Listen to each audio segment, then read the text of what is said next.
আসসালামু আলাইকুম।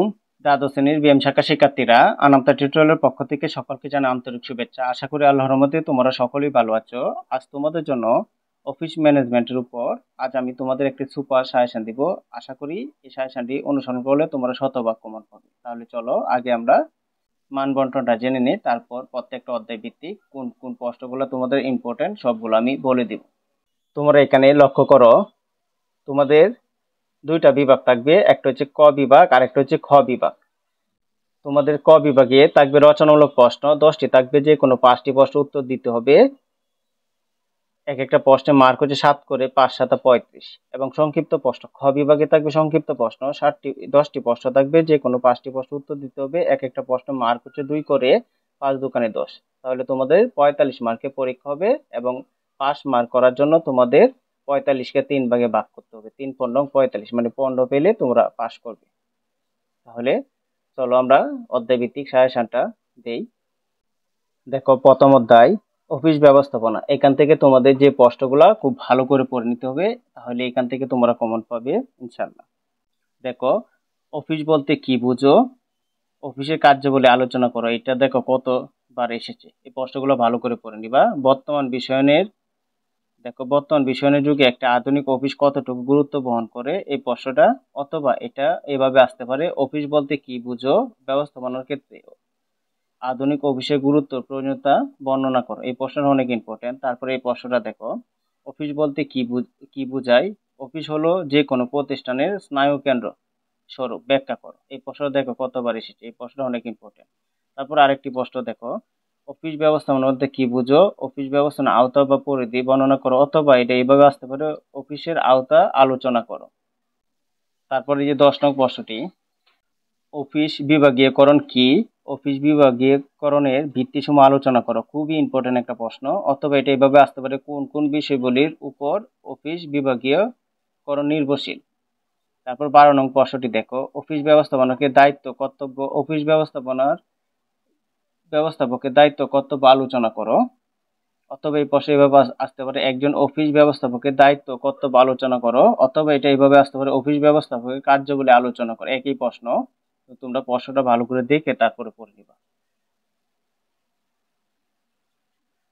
তারপর দেখো, অফিস ব্যবস্থাপনার মৌলিক কাজগুলো সংক্ষিপ্ত বর্ণনা দাও। এগুলা কিন্তু রচনামূলক প্রশ্ন। এখন আমরা সংক্ষিপ্ত প্রশ্নগুলো আলোচনা করব।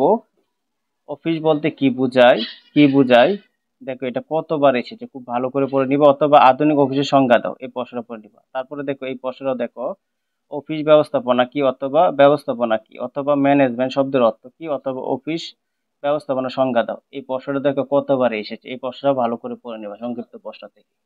তারপর এই প্রশ্নটা পড়বা, তথ্য সংগ্রহ, তথ্য সরবরাহ অফিসের ভূমিকা কি। তারপর 14 নং প্রশ্নটা, এটা পড়ে নিবা, অফিসের বিভাগীয়করণ কাকে বলে, বিভাগীয়করণের উদ্দেশ্যসমূহ কি কি। এই প্রশ্নটা তোমরা ভালো করে পড়ে নিবা। অথবা এটা এভাবে আসতে পারে, অফিস বিভাগীয়করণের সংজ্ঞা দাও, অথবা অফিস বিভাগীয়করণ কি।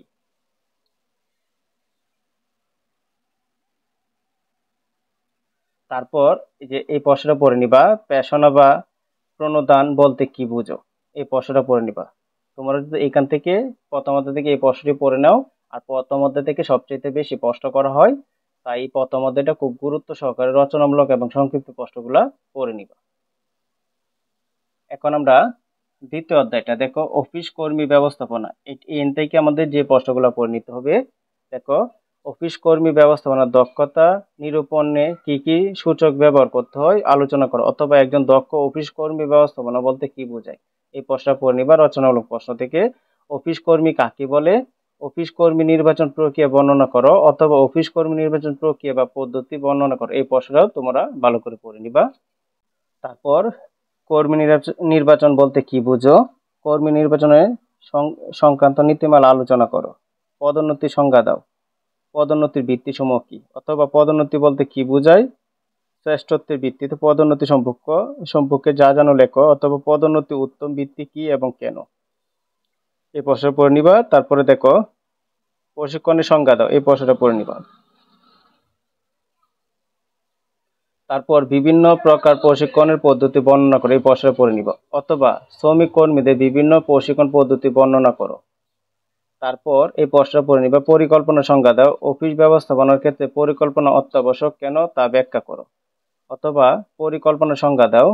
অফিস ব্যবস্থাপনার ক্ষেত্রে পরিকল্পনা অত্যাবশ্যক কেন তা ব্যাখ্যা করো। এই প্রশ্নটা পড়ে নিতে পারো।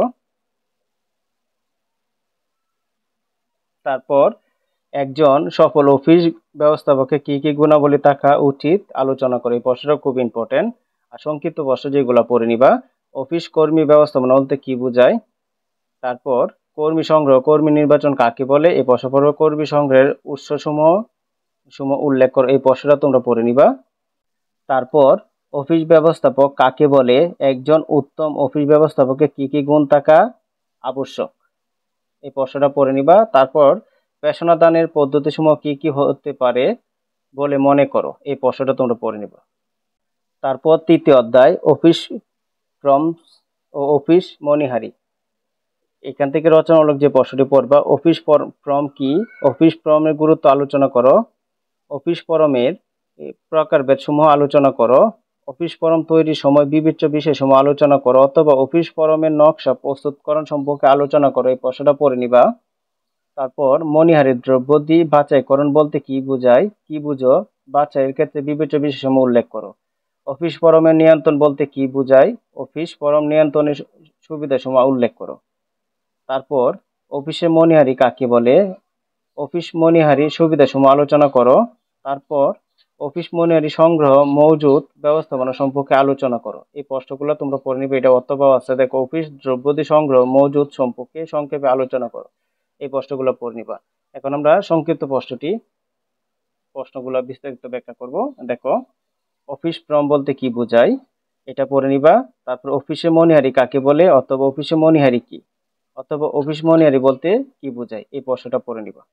তারপর চতুর্থ অধ্যায় অফিস সরঞ্জাম থেকে তোমরা এই যে অফিস সরঞ্জাম দি বলতে কি বোঝো সংক্ষিপ্ত প্রশ্ন পড়ে নিবা। এখান থেকে রচনামূলক প্রশ্ন পড়ার দরকার নাই। এখান থেকে অফিস সরঞ্জাম বলতে কি বোঝায় এই সংক্ষিপ্ত প্রশ্নটা পড়ে নিবা। তারপর এখান থেকে ইন্টারনেট সম্পর্কে সংক্ষেপে লিখো, এটা পড়ে নিবা। স্ক্যানার কি, এর ব্যবহার লিখো। তারপরে PABX বলতে কি বোঝায় এটা লিখে নিবা। স্টেনোগ্রাফারের কি কাজ কি, এটা লেখো। প্রিন্টার কি, এই প্রশ্নগুলো পড়ে নিবে, ইনশাল্লাহ এখান থেকে কমন পাবে। তারপরে পঞ্চম অধ্যায় অফিসের স্থান নির্বাচন ও বিন্যাস ও পরিবেশ। এখান থেকে তোমরা রচনামূলক যে প্রশ্নগুলো পড়তে হবে।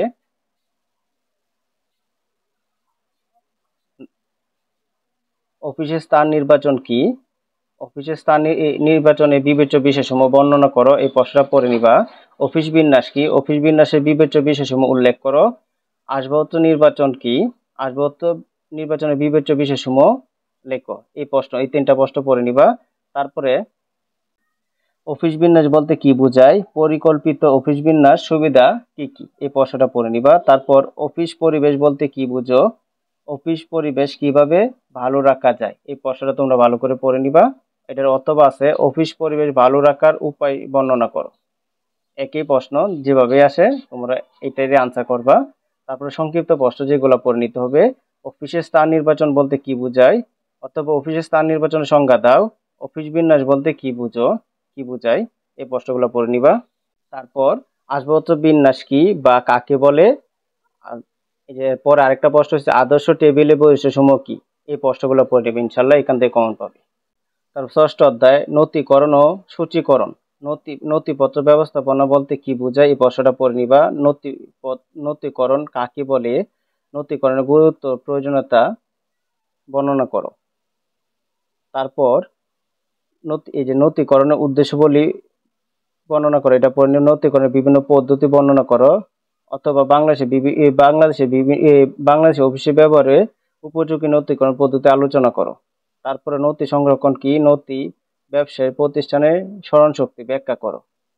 তারপর নথি সংরক্ষণ কি, নথিকরণ ব্যবসায়ী প্রতিষ্ঠানের স্মরণশক্তি ব্যাখ্যা করো। এই প্রশ্নটা পড়ে নিবা। এটার অথবা তারপরে নথিকরণ ও সূচীকরণের মধ্যে পার্থক্য নিরূপণ করে, এই প্রশ্নটা তোমরা ভালো করে পড়ে নিবা। তারপর সংক্ষিপ্ত প্রশ্ন ষষ্ঠ অধ্যায় থেকে পড়তে হবে না, এই সপ্তম অধ্যায় থেকে আমরা যে রচনামূলক প্রশ্নগুলো পড়ব। বাণিজ্যিক পত্র যোগাযোগ, এখান থেকে রচনামূলক যে প্রশ্নগুলো পড়ে নিবে। বাণিজ্যিক পত্র কাকে বলে, বাণিজ্যিক পত্রের গুরুত্ব আলোচনা করো। তারপরে এখানে দেখো, এই যে এখানে তোমরা 2 নম্বর প্রশ্ন পড়ে নিবে, বাণিজ্যিক পত্র কি, বিভিন্ন ধরনের বাণিজ্যিক পত্রের বিবরণ দাও। অথবা এই প্রশ্নটা এভাবে আসতে পারে, বাণিজ্যিক পত্র বলতে কি বোঝায়, বাণিজ্যিক পত্রের প্রকারভেদসমূহ উল্লেখ করো। অথবা অফিসিয়াল পত্র কি।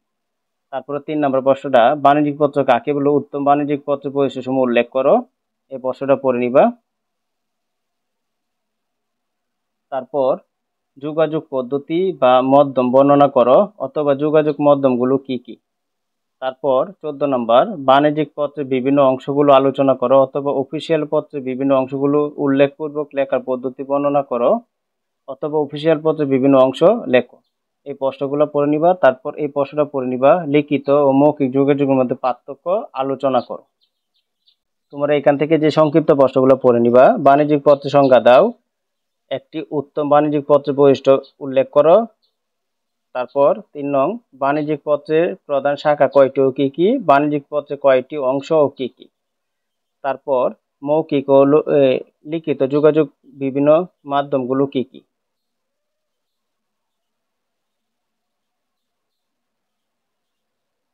তারপর এখান থেকে এই প্রশ্ন পড়ে নেবে, গণসংযোগ বলতে কি কি বোঝায়। তারপর অষ্টম অধ্যায় থেকে তোমরা যে প্রশ্নগুলো পড়ে নিবা, অফিস ব্যবস্থাপক কে, অফিস ব্যবস্থাপকের দায়িত্ব কর্তব্য মর্যাদা বর্ণনা করো। অফিস ব্যবস্থাপককে একজন উত্তম ব্যবস্থাপকের কি কি গুণাবলী থাকা উচিত, এই প্রশ্নটা তোমরা ভালো করে পড়ে নিবা। তারপর অফিস সচিবকে, অফিস সচিবের দায়িত্ব কর্তব্য বর্ণনা করো। অথবা অফিস সচিব কাকে বলে, অফিস সচিবের দায়িত্ব কর্তব্য আলোচনা করো। অথবা এই প্রশ্নটা এভাবে আসতে পারে, একান্ত সচিবের সংজ্ঞা দাও, একান্ত সচিবের কার্যাবলী সম্পর্কে আলোচনা করো। একই প্রশ্ন বিভিন্নভাবে ঘুরে আসতে পারে। তারপর এখান থেকে যে সংক্ষিপ্ত প্রশ্নগুলো পড়ে নিবা, অফিস ব্যবস্থাপক কে, অথবা অফিস ব্যবস্থাপক কাকে বলে, এই প্রশ্নটা পড়ে নিবা। তারপরে 2 নং প্রশ্নটা পড়ে নিবা, কাদেরকে নিত্য কর্মে কর্মী বলা হয়। 3 নং প্রশ্নটা পড়ে নিবা, প্রশিক্ষণ বলতে কি বোঝায়। তারপর এখান থেকে তোমরা যে অভ্যর্থনাকারী কে, তারপর একান্ত সচিব কে, এই প্রশ্নগুলো পড়ে নিবা। ইনশাল্লাহ এখান থেকে তোমরা কমন পাবে। তারপরে যে নবম অধ্যায়, অফিস খরচ হিসাব রক্ষণ, এখান থেকে তোমাদের কোনো প্রশ্ন পড়তে হবে না, ইনশাল্লাহ এছাড়াই তোমাদের কমন পড়বে। তারপর তোমাদের দশম অধ্যায় থেকে যে প্রশ্নগুলো পড়ে নিতে হবে, ডাক যোগাযোগ ও কম্পিউটার কম্পিউটার ভিত্তিক যোগাযোগ, এখান থেকে রচনামূলক যে প্রশ্নগুলো পড়বে, ডাক যোগাযোগ কি, ডাক যোগাযোগের গুরুত্ব প্রয়োজনীয়তা আলোচনা করো। তারপরে দেখো, তারপরে কুরিয়ার সার্ভিসকে এর গুরুত্ব বর্ণনা করো। তারপর টেলিফোন কি, টেলিফোনের ব্যবহারের সময় কি কি বিষয় লক্ষ্য রাখতে হবে, এই প্রশ্নগুলা তোমরা পড়ে নিবা রচনামূলক। তারপর দেখো, ইন্টারনেট কে সুবিধা সুবিধা লেখো। ইমেল ইমেল সার্ভিস বলতে কি বোঝায়, সুবিধা বর্ণনা করো। অথবা ইমেল কি, ইমেইলের সুবিধা লেখো। তারপর ই কমার্স বলতে কি বোঝায়, ব্যাখ্যা করো। এই প্রশ্নগুলো তোমরা রচনামূলক প্রশ্নগুলো পড়ে নিবা। আর সংক্ষিপ্ত প্রশ্নগুলো দেখো কি পড়বা। সংক্ষিপ্ত প্রশ্ন, ডাক বা মেল সার্ভিস বলতে কি বোঝায়। তারপরে ই কমার্স কি, ই কমার্সের ব্যবহারের সুবিধাসমূহ কি কি। পোস্টাল অর্ডার কি, এই প্রশ্নটা পড়ে নিবা। অথবা পোস্টাল অর্ডার বলতে কি বোঝায়। কুরিয়ার সার্ভিস কি, অথবা কুরিয়ার সার্ভিস সম্পর্কে সংক্ষেপে বর্ণনা দাও। তারপরে তোমরা এই প্রশ্নটা পড়ে নিবা, ইন্টারনেট কি, অথবা ইন্টারনেট বলতে কি বোঝায়। এই প্রশ্নগুলো পড়লে ইনশাল্লাহ তোমাদের কমন পড়বে। তারপর তোমাদের সভা অনুষ্ঠান, এই যে 11 অধ্যায় সভা অনুষ্ঠান ও নোট লিখন, এটা পড়তে হবে না। আশা করি আমি যে সাজেশনটা দিয়েছি, এই সাজেশনটা যদি তোমরা ভালো করে অনুসরণ করো, ইনশাল্লাহ এখান থেকে তোমরা সবগুলো প্রশ্নের আনসার করতে পারবে। কারণ তোমাদের 10টি প্রশ্ন থাকবে, 5টি আনসার করতে হবে। এর ভিতরে আমি যেগুলো দিচ্ছি এইগুলোতে 5টি তোমাদের নিশ্চিত কমন থাকবে। আশা করি প্রিয় শিক্ষার্থীবৃন্দরা, আমার ক্লাসটি তোমরা বুঝতে পেরেছো। যদি আমার ক্লাসটি তোমাদের ভালো লেগে থাকে, তাহলে অবশ্যই আমার চ্যানেলটি সাবস্ক্রাইব করবে, লাইক শেয়ার কমেন্ট অবশ্যই করে নিবে, এবং নতুন নতুন বন্ধুদের কাছে আমার ভিডিওগুলো শেয়ার করবে। আসসালামু আলাইকুম।